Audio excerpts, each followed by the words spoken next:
Water signs, tignan po natin kung ano yung mensahe para sa iyo ngayong araw. Keep in mind po na ito ay general reading lamang, so hindi po lahat ay makaka-relate. So be open-minded. Sa mga hindi pa po nakasubscribe dito sa ating channel, please subscribe na po kayo. And pa-like na din po ng ating video. At sa mga nais pong mag-avail ng ating private readings, ng ating Evil Eye Amulet Necklace, at ng ating Tiars Bracelet, makikita nyo po yung link sa description box. Tarot Intentions by Aliana Reyes. We have love affair. Sabi dito, beware, love affairs at work rarely end well. Don't lose your mind. Ayan daw po. Water signs. Sa trabaho ba ninyo, may nagpapasikat sa inyo dito, may nagpapapansin. So, mag-iingat daw kayo kasi alam nyo na, baka mawala kayo sa katinuan talaga, no? Madala ba kayo ng inyong emosyon? So, wag daw kayo masyadong magpadala dito sa inyong emosyon. Parang ganito, if work yung pinunta nyo dyan sa trabaho na yan, sa company na yan, work yung pagfokusan ninyo. Yan. Don't lose your mind pagdating sa love. Ayan yung sinasabi. Okay. Tignan natin. Pinag-iingat po kayo ni Universe in short. Towards sa mga taong ka-deal ninyo, towards dito sa inyong trabaho na nagkakagusto po sa inyo. Ayan. Or kung kayo naman, kayo yung may nagugustuhan, baka mamaya gamitin lang kayo nung tao na yon, 'di ba? Sa pansarili niyang intensyon. Kaya mag-iingat pa rin po kayo dito. Kasi baka mamaya yung kunwari nililigawan ninyo o yung nagugustuhan o yung nanliligaw naman sa inyo ay baka mamaya meron na yung karelasyon. Wala po, tinanong ko na po sa mga kasamahan namin. Mag-background check ka. Na mag-background check ka din towards your person. Malay mo nagsasabuatan yung mga yan. 'Di ba? Yung mga katrabaho mo, nagsasabuatan sila. Kaya, mag-iingat ka pa rin. Tingnan natin, ano pa yung mensahe. Spirit guide, we have child. Okay, ayan po. So, pwede rin naman, baka single mom yung iba sa inyo. Tapos ito, may mga bumabakod sa inyo. Meron mga tao dito na gusto kayong bakuran. Tignan nyo, kung tanggap ba yung anak ninyo. Unang-una po yan, lalo na yung mga single mom or mga single dad dito. Yung iba naman, pwedeng ini-enjoy nyo lang to. Yung wala ba kayong inhibitions, 'di ba? Yung wala kayong iniisip na baka may masaktan or baka masaktan ka sa huli, walang iba. Yung iba sa inyo walang iniisip na ganun. Parang ini-enjoy nyo yung moment. Parang ganun yung nakikita ko dito for some of you. Meron dito nakikipaglaro lang talaga kayo towards that person. Baka nga ay meron talagang matutulong sa inyo yung tao na yan. Kaya kinag-grab nyo din yung opportunity. So, you just make sure lang na sa larong ito, kung nakikipaglaro ka man, water signs ay hindi ka matatalo. Hindi ka owing luhaan dito ha. Hindi kami maghahanda ng tissue. Ay, tipong ganyan. We have flood. Express the ocean of your emotions. Pwedeng merong nagtatampo sa'yo dito na anak mo. Or kayo ba to, nagtatampo kayo sa parents nyo kasi laging inuuna yung relationship niya. Kasi yung iba sa inyo pwedeng, meron dito product of broken family. Parang nakikita nyo yung magulang ninyo, isa sa magulang ninyo, no? Kung kanino man kayo sumama, ang mas iniisip niya is pakikipagrelasyon kaysa ayusin yung pamumuhay ninyo, kaysa asikasuhin kayo. May nagtatampo dito.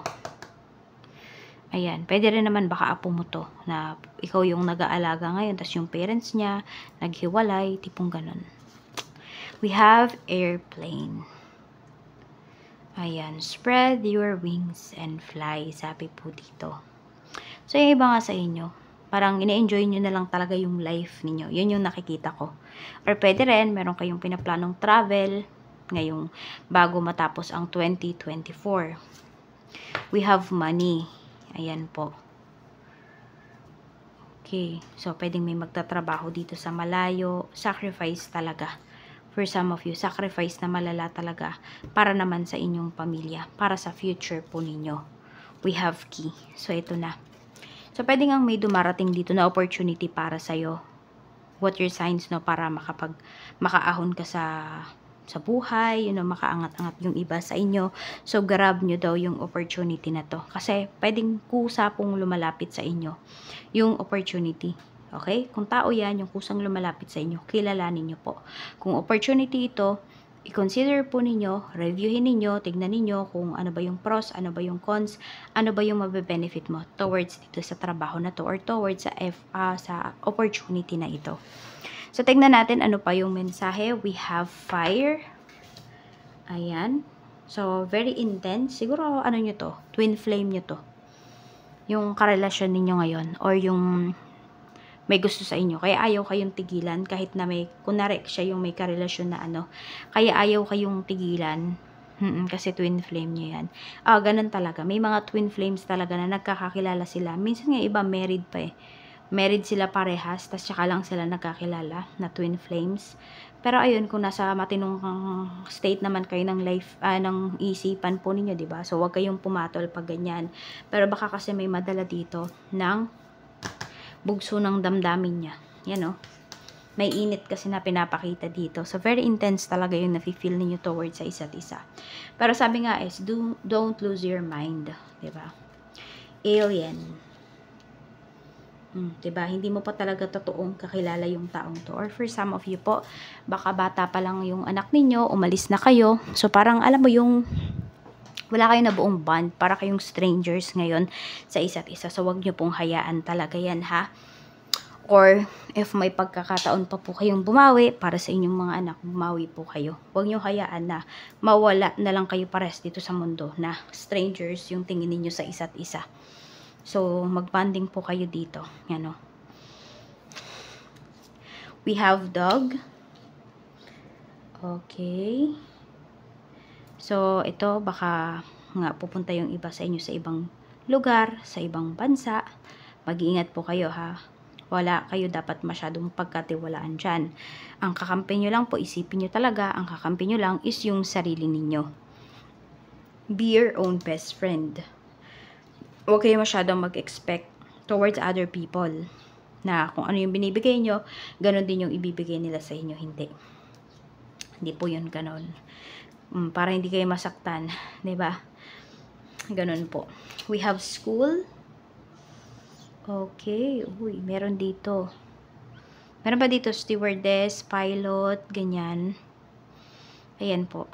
Or ground crew, yung iba sa inyo. Or pwedeng yan yung pinag-aaralan nyo. Baka may mga nagtitake ng course dito. Sa tourism, ganyan. Or pagiging pilot. Yan po. Meron din dito gusto bumalik sa pag-aaral. Or meron dito mag-exchange student. Meron tayo ditong animal. Ayan, sabi, embrace your wild side. Okay. So, ito po. Diba? Ito yung sinasabi. Lakasan mo yung loob mo para kumita ka ng mas malaki. Water signs. Okay, may mga opportunities talaga sa inyo dito. And merong mga opportunities na rare. Okay, nasa inyo lang po yan ibibigay. Okay, or pili lang yung mga pinagbibigyan ng opportunity na yan. So, nasa sa inyo yan kung tatanggapin nyo ba or hindi. We have falling. Yan. Tingnan natin. Ay. Ayan po. So, we have falling. Sabi dito, drop into the deep end of your soul. So, may mga opportunities talaga para sa inyo dito. And it's for you to say yes or to say no. Para sa mga opportunities na to. Okay, wag kayong... meron kasi dito parang nagpapadala yung iba sa inyo. Okay. So, meron bang business yung iba sa inyo? Ayan po. You give your best dito sa business na to. At talaga naman po, marami talaga kayong magiging kliyente. Maraming mafo-fall dito sa business ninyo. Hindi naman to trap, no? Kung hindi, ayan. Marami po kayong magiging pera. Marami kayong mga, dito, kikitain. So, upgrade nyo lang talaga yung mga dapat nyong i-upgrade, no? Pagdating dito sa, customer service ninyo, yung products nyo ba mismo yung kailangan nyong i-upgrade, or para hindi naman kayo malugi, tama pa ba yung pricing ninyo? Baka nalulugi na kayo. So, yung mga ganong bagay, tignan nyo po. Tignan natin. So, yan o. Purse, wallet. Ang dami yung mga goals dito na matutupad talaga. Yung iba lang sa inyo, nakikita ko kasi dito, may mga opportunities na dumarating pero tinatanggihan ninyo. Oo. Meron naman dito, meron kasi kayong ibang, ano ba yun? Ibang mas pinaprioritize sa ngayon. Kaya yung mga gusto nyo talaga dito, hindi nyo pa nagagawa. But you still have time, ha? Water signs. We have 8 of Pentacles. Kailangan mo talagang magsipag. Mag-ipon po kayo ng mag-ipon. Mag-side hustle kayo ng mag-side hustle. Pero wag nyong kakalimutan yung ano nyo, ha? Yung mga tao sa paligid ninyo. Yung mga, yan, yung anak po ninyo. Diba? Kahit trabaho kayo ng trabaho, kahit pagod kayo sa trabaho, magbigay pa rin po kayo ng oras para sa kanila. Tsaka syempre yung health po ninyo. Huwag ninyong pababayaan yan. Health is wealth. Paano mo magagawa lahat yan kung nanghihina ka na? So, yan lang po ang mensahe para sa'yo ngayong araw. Maraming salamat. Ingat po kayo always and more blessings to come.